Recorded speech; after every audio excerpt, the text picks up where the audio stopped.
Vamos ler então Jonas capítulo 1, versículo de 8 a 15. Os irmãos mantêm a Bíblia sempre em Jonas. No Data Show, o Lucas vai estar aí então sempre colocando os outros textos que nós vamos trabalhar aqui. Então você fica em Jonas para acompanhar, amém? Se você tiver alguma dificuldade aí para abrir a sua Bíblia, pede ajuda, levanta a sua mão, que o irmão Gustavo vai ajudá-los. Então, Jonas capítulo 1, versículo de 8 a 15, amém? Vamos lá. Então lhe disseram: declara-nos tu agora, por causa de quem nos sobreveio este mal? Que ocupação é a tua, Jonas? De onde vens? Qual é a tua terra? E de que povo você é? E ele lhes disse: eu sou hebreu, e temo ao Senhor, o Deus do céu, que fez o mar e a terra seca. Então esses homens se encheram de grande temor, e disseram-lhe: por que tu fizeste isso? Pois sabiam os homens que Jonas fugia da presença do Senhor, porque ele já tinha declarado a eles. E disseram-lhe: mas o que nós faremos contigo? Para que o mar se nos acalme, porque o mar ia se tornando cada vez mais tempestuoso. E ele lhes disse: levantai-me, me lança no mar, e o mar se vos aquietará, porque eu sei que é por minha causa que vos sobreveio essa grande tempestade. Entretanto, os homens remavam para fazer voltar o navio à terra, mas não podiam, porquanto o mar se ia embravecendo cada vez mais contra eles. Então clamaram ao Senhor e disseram: ah, Senhor, nós te rogamos que não pereçamos por causa da alma deste homem, e que não ponha sobre nós o sangue inocente, porque tu, Senhor, fizeste como te aprouve. E levantaram a Jonas e o lançaram ao mar, e cessou o mar a sua fúria. Glória a Deus. Versículo 8, então, vamos, versículo a versículo, vamos dar andamento nesses textos e fazer os comentários. No versículo 8, então lhe disseram: declara-nos tu agora. Declara-nos tu agora. Os marinheiros e o capitão disseram: revela-nos agora. Neste momento de pressão, Jonas, ele poderia até querer ficar quieto, oculto, mas o Senhor o traz para a luz. É para o azar de Jonas, aliás, para o azar de Jonas, a sorte caiu sobre ele. Jonas queria se disfarçar, esconder a sua fé, a sua verdadeira identidade e ministério. Mas o Senhor agiu através daqueles pobres homens, à mercê da ignorância do que estava acontecendo. Eles não sabiam. Mesmo assim, Jonas teve que confessar.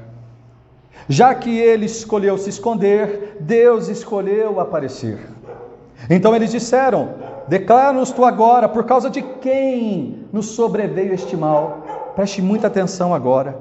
Declara-nos tu agora, Jonas, por que nos sobreveio? Por causa de quem nos sobreveio este mal? Essa palavra mal aqui no hebraico é maldade. Jonas vai confessar, mas antes passará por um interrogatório, uma investigação sobre a vida dele. Que vergonha para um profeta de Deus, que se esconde do seu chamado. Por causa de quem? Ou quem é o culpado dessa tempestade vir até nós? Veja, a palavra aqui fala do sobreveio, é algo que veio até ele. Eles estavam numa viagem tranquila, mas eles perceberam que a tempestade, ela veio direto a eles, ela foi certeira, ela ficou ali enquanto eles estavam naquela situação. A tempestade veio e ficou ali. Este mal, esta maldade, como nós já falamos. Esta é uma pergunta que precisamos meditar. Veja que a visão deles era que algo inesperado, incomum, anormal, de repente, sem previsão, sem explicação, como aquela grande tempestade, era provocado pelos deuses. Isso na crendice dos pagãos. Por culpa de alguém. Ou seja, os deuses faziam aquilo na linguagem deles, no entendimento deles. Aquela tempestade era causada pelos deuses porque alguém era culpado. Esse era um pensamento corriqueiro destes tempos de politeísmo e paganismo. A verdade é que, independente dessas crendices, eles estavam sofrendo pelo pecado de Jonas. Então a pergunta é, e nos sugere um tema, e eu quero destacar esse tema aqui agora. Nós vamos trabalhar um pouquinho esse tema. O tema é o seguinte: pode o pecado de um afetar outros? Vou repetir. Pode o pecado de um afetar outros? E a resposta é sim, pode ter certeza disso. Nós vamos ler 3 textos na Bíblia que você vai ver que por causa de escolhas erradas de alguns, muitos padeceram. E você pode estar sofrendo por causa disso também, ou pode estar fazendo alguém sofrer por essa questão. Amém?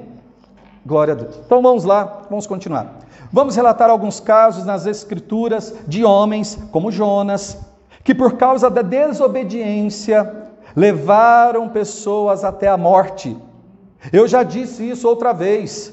Nada mais perigoso do que andar com um crente desviado e em rebeldia com Deus. Veja, não tem nada mais pior do que uma pessoa ficar convivendo com alguém que está desviado em rebeldia contra Deus. Não estou dizendo uma pessoa ignorante, mas eu estou dizendo uma pessoa que está conscientemente pecando, se desviando de Deus, rebelde, eu posso dizer, né, um ex-crente não existe, né, um desviado mesmo.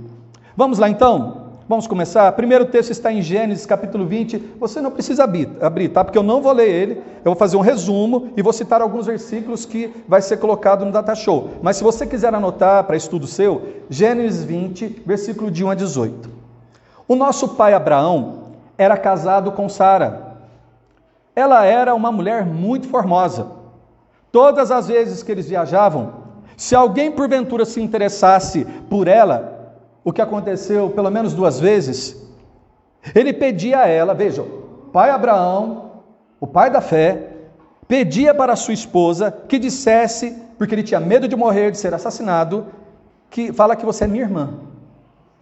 O fato é que essa não era uma mentira, uma meia verdade. Por quê? Porque Sara era sim meia irmã de Abraão, porque ela era filha do mesmo pai. Isso era muito comum naquela época. Os casamentos poderiam acontecer entre irmãos por parte de pai e não por parte de mãe. Quando Abimeleque, rei de Gerar, viu Sara, não deu outra. Ele se apaixonou, admirou a sua beleza e pediu para buscar ela, para Sara ser a sua esposa. Porém, mal sabia Abimeleque que aquele plano de Abraão iria trazer uma maldição para a sua casa. O mal iria agir na sua casa e também as suas servas. Mesmo Abimeleque sendo inocente nessa história, o fato é que a meia-verdade de Abraão, a meia-verdade de Abraão, o colocaria em uma situação de adultério, que o Senhor não permitiu que acontecesse. Veja, Abimeleque então pega a esposa de Abraão e leva para a casa dele, mas ele achava que era irmã de Abraão. Abimeleque em sonhos foi avisado por Deus e o plano de Abraão foi descoberto. Mas enquanto essa verdade não veio à tona, as servas, mulheres de Gerar, mulheres de Abimeleque, mulheres de Gerar, ou seja, da cidade de Gerar, ficaram estéril. E só quando Abraão intercedeu por eles, é que este mal foi cessado. Vamos ver isso então em Gênesis capítulo 20, versículo 17 e 18. Gênesis capítulo 20, 17 a 18. Aparecendo aqui, vocês dão aquele joinha e fala amém, ok, para eu poder ler. E orou Abraão a Deus, e sarou Deus a Abimeleque, e a sua mulher, e as suas servas, de maneira que elas tiveram filhos, porque o Senhor havia fechado totalmente as madres, os seus úteros, da casa de Abimeleque. Mas o que está escrito aí? Por causa Sara, mulher de Abraão. Então aqui nós podemos já dizer, pode o pecado de um afetar muitos? Sim. Outro texto, Josué capítulo 6, e nós vamos também no 7. enquanto o Lucas pode deixar aberto aí Josué 6, versículo 18, enquanto eu vou fazer aqui essa introdução. Nós vamos contar 3 histórias. Josué e todo o povo de Israel ficaram deslumbrados com a vitória sobre Jericó. Veja, ver aquelas muralhas de Jericó, invencíveis aos olhos humanos, serem derrubadas por Deus, sem dúvida, foi algo inesquecível. Mas o Senhor Deus, no capítulo 6, versículo 18, dá uma ordem para não pegarem nada para si em Jericó. Nenhum despojo. Por que é despojo? Quando você vencia uma guerra, sobrava ali as armas, sobrava ali ouro, prata, utensílios, então eles pegavam aquilo e levavam para o arraial. Só que aqui em Jericó o Senhor Deus falou: daí vocês não vão tirar nada, para mim tudo isso é maldito, nada. Pois todo o acampamento de Israel seria prejudicado se alguém fizesse isso. Olha o que está escrito então no versículo 6, no capítulo 6, versículo 18. Tão somente guardai-vos do anátema, para que não toqueis, nem tomeis alguma coisa dele, e assim façais maldito o arraial, a pequena aldeia, né? Arraial aqui é uma pequena aldeia temporária, um acampamento de Israel, e os perturbeis, ou seja, em outras traduções vai dizer, e traga confusão ao arraial. Veja, se alguém desobedecesse essa ordem do Senhor, de trazer o interdito, né? A anátema significa interdito, algo maldito, consagrado a deuses. Tem coisas que nós como cristãos sabemos que não podemos ter dentro de casa. Está avisando, se trouxer isso, eu não vou estar mais com vocês, e vai o lugar de vocês, o arraial de vocês vão sofrer perturbações. Continuando, olha o que está então no capítulo 7, versículo 1. Capítulo 7, versículo 1. Descreve a desobediência de um homem. Josué capítulo 7, versículo 1. Amém? Vocês me ajudam a isso. E transgrediram os filhos de Israel no anátema, porque Acã, filho de Carmim, filho de Zabdi, filho de Zerá, da tribo de Judá, tomou do anátema, e a ira do Senhor se acendeu contra os filhos de Israel. Espera aí. E transgrediram os filhos de Israel? Espera aí, nós estamos vendo no versículo 1, veja bem. No versículo 1 está escrito assim, e transgrediram os filhos de Israel, mas foi um homem. Deus avisou para todo mundo. Se pegar o anátema, todos serão culpados. Nós lemos isso no versículo 18. E transgrediram os filhos de Israel, por causa de Acã. Com isso Israel perde a batalha contra Ai, um reinado menor e mais fraco que a poderosa Jericó, causando a morte, ouça, de 36 israelitas. Isso está no versículo, pode deixar aí também, isso está no versículo 5, Josué 7, 5. Por causa dessa atitude de Acã, ele pegou uma capa babilônica, ele pegou pratas, ele pegou ouro, meio quilo de ouro, isso está no versículo 18 também, 18, 19 do capítulo 6. Por causa disso, dessa desobediência, quando eles foram lutar contra Ai, Deus não estava mais com eles. E se você for ler lá no versículo, diz: enquanto você não santificar este povo, eu não vou estar mais com vocês. Olha o que está no versículo 5. E os homens de Ai feriram. Na versão NVI, na versão NAA, está chegando assim, chegando a matar. E os homens de Ai, chegando a matar, deles uns 36, e os perseguiram desde a porta até Sebarim, e os feriram na descida. E o coração do povo se derreteu e se tornou como água. Depois de descobrirem que era Acã, que foi o causador de toda essa dor, lembra que na semana passada eu falei que para eles descobrirem que era Acã, eles lançaram sortes, Urim e Tumim. Depois que eles descobriram então que Acã era o causador de toda essa dor, perda, O pressionaram até que ele confessasse. Por causa do pecado de um, muitos outros pagaram com a vida. No versículo 19, Acã confessa seu pecado. Vamos ver no versículo 19, ele confessando.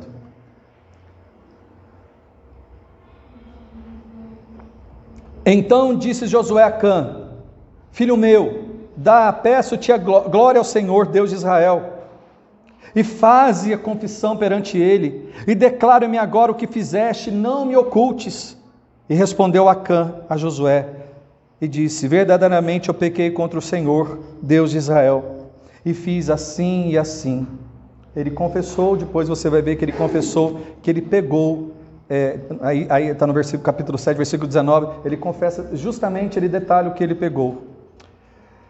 Mais uma história, para que nós possamos aí aprender que o pecado de um pode afetar outros.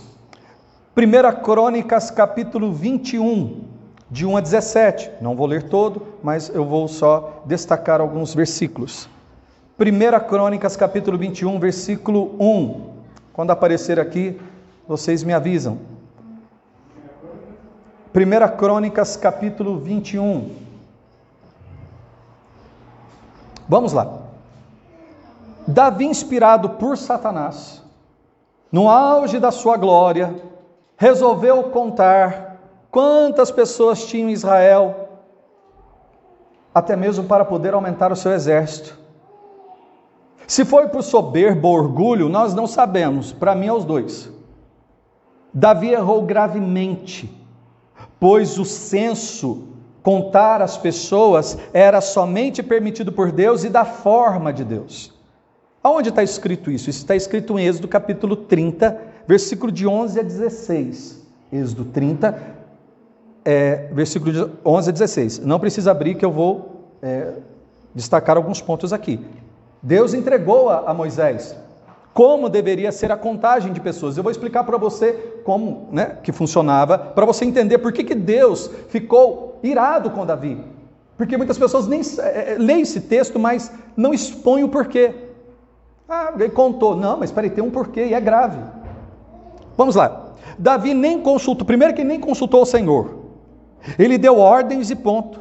Ele falou para Joabe, vai lá e conta. Joabe falou assim: Senhor, Joabe era o comandante, era o primeiro do exército de elite de Davi. E Joabe falou para ele: mas Senhor, isso aí não está certo, faz o que eu estou mandando. Vai lá, Joabe, faz o que eu estou mandando. Mas isso pareceu mal aos olhos do Senhor. Veja aí 1 Crônicas, capítulo 21, versículo 7. No versículo 1, nós vemos, eu já li, que Satanás levantou contra Israel e incitou Davi a numerar Israel. Agora vamos no 7, versículo 7. Amém? E este negócio também pareceu mal aos olhos de Deus, por isso feriu a Israel. E este negócio, o que Davi fez, veja que a palavra aqui negócio nos sugere algo, e eu vou explicar isso também. Davi queria aumentar seu exército para ficar mais poderoso. Davi era vitorioso não pela quantidade de armas e soldados, mas pela presença do Senhor com ele nas batalhas. Uma nota de rodapé agora. Preste bem atenção nisso aqui. Quando havia o censo, ele tinha que ser ordenado por Deus. Porque todos os homens acima de 20 anos, eles contavam todas as pessoas, e os homens acima de 20 anos eram candidatos a serem soldados. Então, além disso, todos tinham que dar uma oferta. O censo era um momento de contagem de pessoas, ver homens disponíveis para aumentar o exército e arrecadar ofertas para ajudar no tabernáculo. Seja pobre ou rico, essa oferta era de meio ciclo, 6 gramas. Como eu já disse, para ajudar na manutenção do tabernáculo. Caso não ofertassem, uma praga viria sobre eles. Vamos ver isto em Êxodo, então, capítulo 30, versículo 12. Você vai ver isso, está escrito lá, uma ordem de Deus. Êxodo capítulo 30, versículo 12. O texto é de 11 a 16, mas eu vou ler só o 12, tá? Assim que tiver aqui, dê um joinha e fala ok, que eu vou ler. Então, entenda como funcionava. Não foi simplesmente uma contagem, vou contar. Não, ele desobedeceu ao Senhor gravemente. O que Davi fez com esse dinheiro que ele arrecadou? Deus não pediu isso. Veja, se tivesse um pai de família que tivesse 7 filhos, os 7 filhos tinham que ofertar. Não era uma coisa assim tão simples. Era uma forma de tirar o dinheiro do povo. E quando Deus mandava fazer isso, era no momento que Deus falava, agora pode fazer, eles têm condições de fazer isso. Olha o que está escrito aí. Quando fizeres a contagem dos filhos de Israel, conforme a sua soma, veja bem, conforme a sua soma, cada um deles dará ao Senhor o resgate da sua alma. Era uma oferta de expiação para os seus pecados. Quando os contares, para que não haja entre eles praga alguma, quando os contares. Então existia uma contagem, existia um propósito dessa contagem, e quem não ofertasse, a praga viria sobre eles.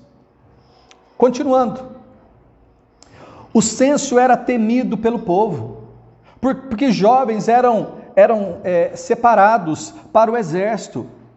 Cada homem separado tinha que dar essa oferta. Como eu já disse, imagina uma casa com vários homens. Mais uma vez, por causa do pecado de um só homem, muitos padeceram. Veja aí 1 Crônicas, capítulo 21, versículo 14. Vamos aí no Data Show. Essa é a última história que eu estou trazendo para sustentar este tema que nós tiramos aí de Jonas, quando eles perguntaram para ele, por causa de quem nós estamos sofrendo essa maldade? Por causa do pecado de um. 1 Crônicas 21, 14. Mandou, pois, o Senhor a peste a Israel. E caíram de Israel 70.000 homens, por causa de uma atitude de Davi. Davi ficou louco com isso. Vamos ver, ele fica desesperado com isso. Davi até ora ao Senhor para que somente ele fosse penalizado. Mas Davi foi responsável pelo sangue de muitos, por causa do seu pecado. 1 Crônicas, continuando, versículo 17. 3 versículos à frente. Olha a oração de Davi. 17. E disse Davi a Deus, não sou eu que disse que contasse o povo? E eu mesmo sou o que pequei, eu que fiz o mal. Mas essas ovelhas, o que elas fizeram? Essas 70 mil pessoas que morreram, o que elas fizeram? Ah, Senhor meu Deus, seja a tua mão contra mim e contra a casa de meu pai, e não para o castigo de teu povo. Isso aqui é para mostrar que a nossa vida, o problema do outro é um problema meu também. Eu escuto tanta gente arrogante, achando que o que está acontecendo no mundo não vai nos atingir. Inocentes. Assim como Davi, Acã, Abraão e Jonas tiveram seus erros e pecados, seguramente o pecado de qualquer um de nós pode afetar a vida de muitos, e o que vemos todos os dias pelo mundo é a prova irrefutável disso. Muitos pobres, crianças, incapazes estão padecendo pelo pecado dos mercenários, corruptos e gananciosos, desobedientes a Deus. Amém? Cuidado com o seu pecado, você pode prejudicar a muitos, seus filhos. Cuidado com o pecado dos outros que você concorda. Continuando, versículo 8 de Jonas. Agora que nós vamos dar o andamento. Agora, vamos lá, versículo 8. Então lhe disseram, declara-nos tu agora. Jonas, 1:8. Então lhe disseram, declara-nos tu agora, por causa de quem nos sobreveio esse mal. Então nós já trabalhamos é quase um tema, e aí eles fazem uma pergunta, algumas. Preste atenção agora. Que ocupação é a tua? Qual é o teu ofício, Jonas? Qual que é o seu trabalho? Qual que é o seu ministério? E a resposta de Jonas? Não respondeu que era profeta. Ele não respondeu. Fizeram a pergunta para ele e ele não respondeu. De onde vens? Ele também não respondeu que era de Gat-Hefer. Qual é a tua terra? Veja, está tudo aí no versículo 8. Ele também não disse que era de Israel. E de que povo você é? Essa ele respondeu no versículo 9. No versículo 9, o que está escrito aí? Ele disse: eu sou hebreu. Eu sou hebreu. Mas o que vem a ser hebreu? Jonas está dizendo sobre a sua genealogia. Preste atenção sobre essa palavrinha hebreu. Que vem de Sem, filho de Noé, até chegar em Abraão. A palavra hebreu no hebraico, literalmente, é do outro lado, que pertence a Éber, descendente de Sem. Do outro lado do rio Eufrates, ou seja, é um povo, está falando, a palavra hebreu está falando de um povo que saiu de um lugar e foi para o outro, atravessaram de um lugar para o outro, passaram pelo rio Eufrates. Em resumo, Jonas é um hebreu que vem da linhagem de Abraão, descendente de Abraão. E aí veja o que está escrito: e temo ao Senhor, versículo 9. O versículo 9 está aqui? Amém. E temo ao... Ajuda aí, irmãos. E temo ao Senhor. Agora preste atenção nisso. Temo ao Senhor. Que temor é esse que faz alguém desobedecer a Deus? Que acha que não ficará impune? Temor é reverência, temor é submissão, temor é respeito. É tudo que Jonas precisava viver e não dizer que teme ao Senhor. Jonas diz uma coisa e ele faz completamente outra. Que temor é esse que faz alguém esconder a sua identidade no geral? Que tem vergonha de seu ministério, do seu ofício de profeta? Que temor é esse que faz um profeta se calar, sendo que ele foi chamado, nasceu para ser boca de Deus? Quem cala consente, como se diz no ditado popular. Que temor é esse que faz um profeta servo de Deus não orar quando solicitado pelos marinheiros? Os marinheiros falaram para ele: ora ao seu Deus, ele ficou quieto, ele não orou. Certamente até aqui Jonas provou ao contrário, não era exemplo de temor para ninguém. Dizer o que pensa, escute isso, dizer o que pensa não é sinônimo do que se coloca em prática. É a mesma coisa de dizer: faz o que eu falo, mas não faz o que eu faço. Não dá para evangelizar alguém dessa forma, é necessário colocar a vida em ordem primeiro. Jonas está falando uma coisa que contradiz o comportamento dele. Continuando no versículo 9. Eu sou hebreu, temo ao Senhor, o Deus do céu, que fez o mar e a terra. Aqui cabe bem Isaías 29:13. Com os lábios me honram, mas o seu coração está longe de mim. Porque quem ama a Deus não tem vergonha dele. Quem ama a Deus tem orgulho, satisfação de servir a Deus. A boca de Jonas declara os atributos do Criador, seus feitos, sua grandeza, mas a credibilidade, mas qual a credibilidade de um homem assim? Tem ao falar de quem é Deus e não agir coerente a isso. Versículo 10. Versículo 10. Então esses homens se encheram de grande temor. Qualquer um de nós, vendo aquela tempestade e saber que ela foi causada por Deus, nos deixariam apavorados também. Nós podemos até fugir dos homens, mas quem fugirá de Deus? Estes homens temeram, eles ficaram com medo, apavorados, porque viram o poder de Deus sobre o mar, sobre o vento, sobre as águas. Não foi somente pelo que Jonas falou de Deus que eles temeram, mas foi porque eles creram em Deus e no seu poder, os ventos o obedeciam. Então Jonas, veja bem eles então aqui dizendo para Jonas: então Jonas, já que o Senhor é Deus, é o único Deus, já que estamos vendo com os nossos próprios olhos que o mar o obedece, os ventos o servem, já que Ele é o Criador, como você está dizendo, já que você disse que o teme, qual é a pergunta que eles fazem? Por que você fez isso? Por que você fez isso? Por que você fugiu dele? A resposta eles já sabiam, Jonas estava fugindo do Senhor. Para os marinheiros que estavam se convertendo ali ao único Deus,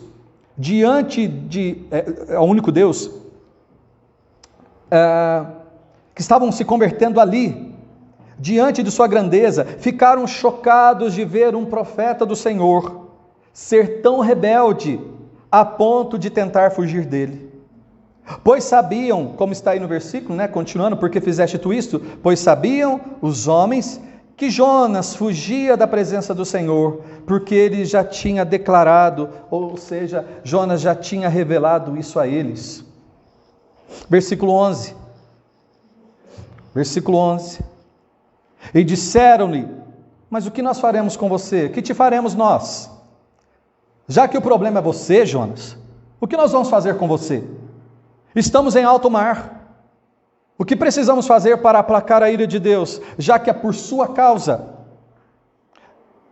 Veja que está escrito porque o mar ia se tornando cada vez mais tempestuoso. Está aí no versículo 11. Para que o mar se nos acalme, porque o mar ia se tornando cada vez mais tempestuoso. Quanto mais Jonas demorava em se arrepender, em voltar atrás, mais o Senhor Deus ia intensificando a tempestade. Os marinheiros perguntaram a Jonas: que faremos nós? Pois queriam ajudá-lo, e todos juntos fossem salvos daquela tempestade. Versículo 12.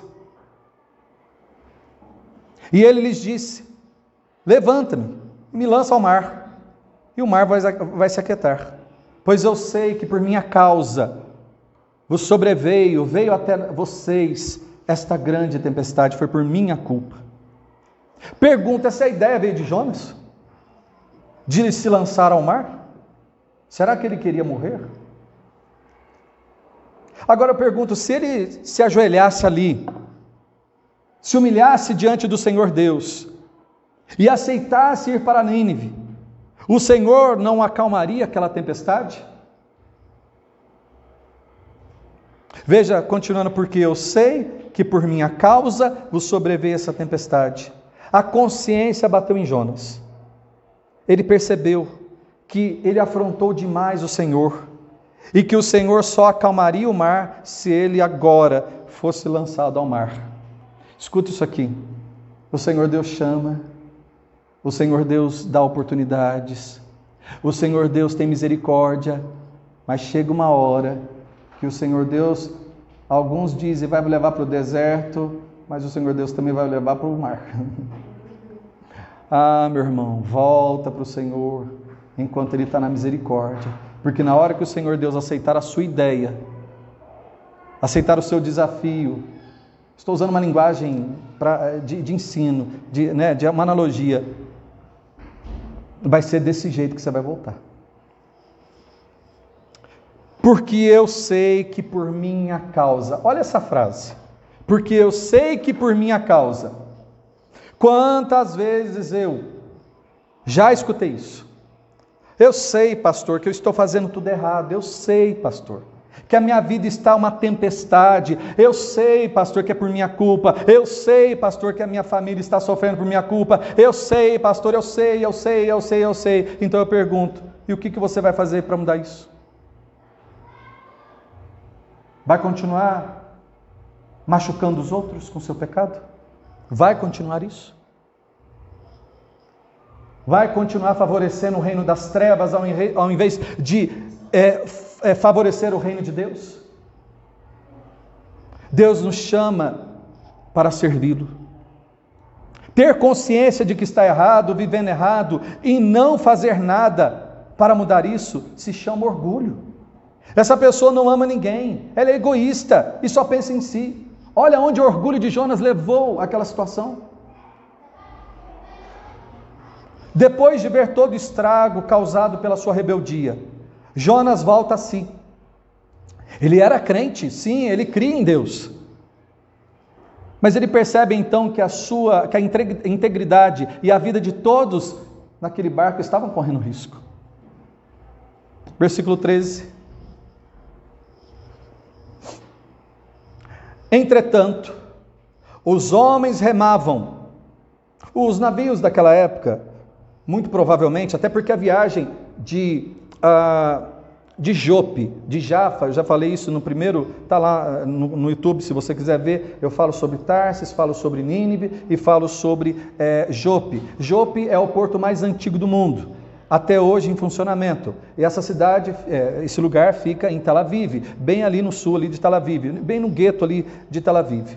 E lá, inclusive, tem uma estátua de uma baleia. Eles colocaram a baleia, por conta deles lá, mas enfim. Mas é só para destacar essa história. Agora veja, a viagem era um navio de grande porte e eles saíam então de Jafa, de Jope, até Tarsis. A viagem são 4.028 quilômetros. Hoje é descoberto pelos eruditos que fica ali ao sul da Espanha.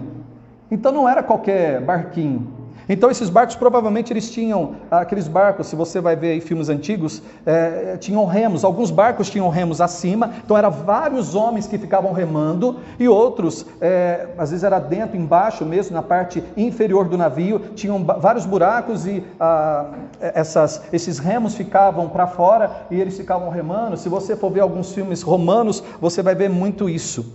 Então eles remavam, os homens estavam remando, porque era necessário para aumentar a velocidade, a força, a resistência do navio para enfrentar aquelas correntezas e as tempestades.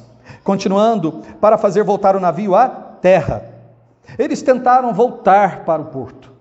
Isso mostra que eles não queriam jogar Jonas no mar, mas levá-lo seguro de volta. Jonas já tinha falado para eles: pode me jogar no mar, me joga. Mas eles falaram: não, eu vou levá-los. Nós vamos voltar para a terra. Isso está no versículo 13 aí. Amém? Vai acompanhando aí, irmãos. E com isso, incentivar Jonas, depois que eles chegassem lá, a seguir seu destino, sua missão. Muito provável é que eles não estavam muito longe de onde eles partiram, do porto.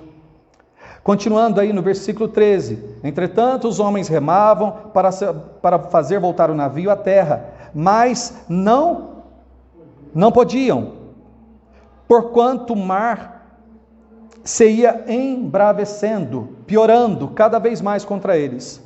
Mas não podiam por quê? Porque agindo daquela forma, escute isso agora, porque agindo daquela forma, mesmo tentando ajudar Jonas, estavam fazendo isso contra a vontade do Senhor. Pois o Senhor já tinha decidido o que iria fazer com Jonas. Aqui vale uma lição. Tentar ajudar alguém que está sendo disciplinado por Deus, se colocar no meio dessa situação, é atrair o juízo para si também. Pregue, exorte essa pessoa e deixe Deus tratar ela. Amém? A ideia deles era boa. Aos olhos humanos, eles estavam corretos. Eles queriam voltar ali para o porto, atracar o navio, esperar a tempestade passar, o susto, recompor as energias, recarregar até mesmo as mercadorias, levar Jonas para onde ele nunca deveria ter saído. Mas Jonas tinha que ter aberto a boca. Existe um ditado popular que diz: peixe morre pela boca. Sim, quem pediu para ele dizer aos marinheiros: me joga no mar? Jonas, penso eu, né? O Senhor Deus ali: Jonas, já que você quer isso, esse desafio, já que o seu desejo é esse, vai ser do meu jeito então. Você queria morrer no mar, você vai até ter a sensação dela, e quem sabe depois de passar a experiência do meu jeito, você não mude de ideia e para de falar o que quer sem pensar. O orgulho de Jonas era tão grande que ele preferia a morte do que fazer a vontade de Deus. Mas se Deus não quer que essa pessoa morra, então ela vai sofrer. Tem certas falas que podem nos comprometer a tal ponto de termos que passar por elas. Cuidado com o que você fala. Eu jamais vou fazer isso. Quantos que lambuzaram o pote? Ah, eu jamais vou fazer aquilo. Ah, cuidado, Deus escutou e o diabo também. Quantos que vieram aqui e lançaram uma mensagem, deram um testemunho e caíram, porque cuidado com o que você fala, você vai ser provado naquilo. Versículo 14, vamos lá, 14, 15, finalzinho, acabando. 14. Então clamaram ao Senhor e disseram: Ah, Senhor, nós te rogamos que não pereçamos por causa da alma deste homem, e que não ponha sobre nós o sangue inocente, porque tu, Senhor, fizeste como te aprouve. Veja a primeira parte, diz aí: então clamaram ao Senhor e disseram. Jonas não orou. Presta atenção aqui. Jonas não orou, e ele era um profeta de Deus. Os marinheiros que eram pagãos e novos convertidos, eles oraram. Veja, eles clamaram ao Senhor, coisa que Jonas tinha que fazer isso. Vale o ensinamento aqui. Deus ouve a oração de quem ora com o coração humilhado. E quanto a isso, não há limites. O Senhor não rejeita a oração pura e sincera, independente se você começou hoje. Deus pode te ouvir. Uma vez crentes, os marinheiros, eles se converteram ali, novos convertidos, os marinheiros oraram dizendo: nós te imploramos, suplicamos, não nos deixe morrer. Veja, antes os marinheiros, eles temiam a tempestade. Agora eles passaram a ter o temor correto, que era temer o Deus que provocou a tempestade. Quem teme as coisas do mundo não entendeu que nós devemos temer, e temer é respeito, medo ao Senhor Deus. Não adianta nada, não adiantaria nada eles ficarem xingando a tempestade, desafiá-la. Eles aprenderam rápido, foram direto ao ponto e foram atrás de quem poderia resolver aquilo. Continuando no versículo 14: Ah, Senhor, nós te rogamos que não pereçamos por causa da alma de Jonas, deste homem, que não venhamos a morrer por causa de Jonas, do que ele fez, e que não ponha sobre nós o sangue inocente. Não caia sobre nós o sangue inocente. Os marinheiros, além de orarem pela vida deles, que eram inocentes, havia tripulantes também que estavam sobre a sua responsabilidade. Essa poderia ser uma possibilidade do sangue daquelas pessoas. Se todo mundo morrer aqui, não caia sobre nós o sangue dessas pessoas. Não deixe que o sangue inocente seja de quem for, venha nos colocar como culpados, e nem o de Jonas. Porque tu, Senhor, olha o que está no final aí, porque tu, Senhor, fizeste como te aprouve. Está no versículo 14? Amém. Porque, Senhor, fizeste como te aprouve. Se alguém morrer, Senhor, lembre-se, a tempestade foi o Senhor quem fez. Foi tu que fizeste. Ou seja, antes de tudo isso acontecer, o Senhor já tinha decidido como fazer. Sabe o que me deixa aqui admirado? É que até esses novos convertidos ao Senhor reconhecem em suas orações, o seu jeito de orar, que Deus é soberano e faz o que Ele quer do jeito que Ele quer, da maneira dEle. Versículo 15 para encerrar. E levantaram a Jonas e o lançaram ao mar, e cessou o mar da sua fúria. Que situação difícil para todos. Para os marinheiros, jogar alguém no mar era certeza da morte de Jonas. Eles não tinham opção, tentaram de tudo, até mesmo voltar para o porto. Mas agora restava-os que o profeta de Deus falou: me jogue no mar, porque o Senhor quer isso. O mar cessou, o mar obedeceu ao seu Criador, assim que a vontade do Senhor foi obedecida e executada. O Senhor tem os seus meios, a sua maneira, e ela deve ser obedecida. E assim toda a criação estará cooperando, concorrendo ao nosso favor. Quando nós andamos na vontade do Senhor, tudo que Ele criou nos favorece. Mas quando nós desafiamos as ordens do Senhor, quando nós procuramos fazer o que nós queremos e desafiamos a Ele, por amor Ele nos disciplina. Por amor Ele nos disciplina. Quantos que infelizmente escolhem o caminho mais difícil, o caminho da rebeldia. Todos nós que estamos aqui, Você pode, aonde você está, recomeçar a tua vida agora, ao invés de querer nadar contra a correnteza, tentar enfrentar o Senhor Deus, não faça isso. Pare, se arrependa e comece agora com o Senhor. Amém? Nós vamos orar. Querido Deus, nós agradecemos ao Senhor pela exposição destes versículos, por tantos ensinamentos, tantas mensagens que nós retiramos dessa palavra, que nós retiramos, Senhor Deus, das Escrituras. Eu só tenho palavras de agradecimento ao Senhor, mas eu peço ao Senhor e suplico que essa palavra, Senhor Deus, venha ficar no coração de cada um deles. E que, a partir do momento que for postada essa mensagem, que eles possam até mesmo meditar em suas casas, estudar ela, lembrar desses versículos, desses ensinamentos. Louvado seja o nosso Deus Todo-Poderoso. Glória a Deus. Amém.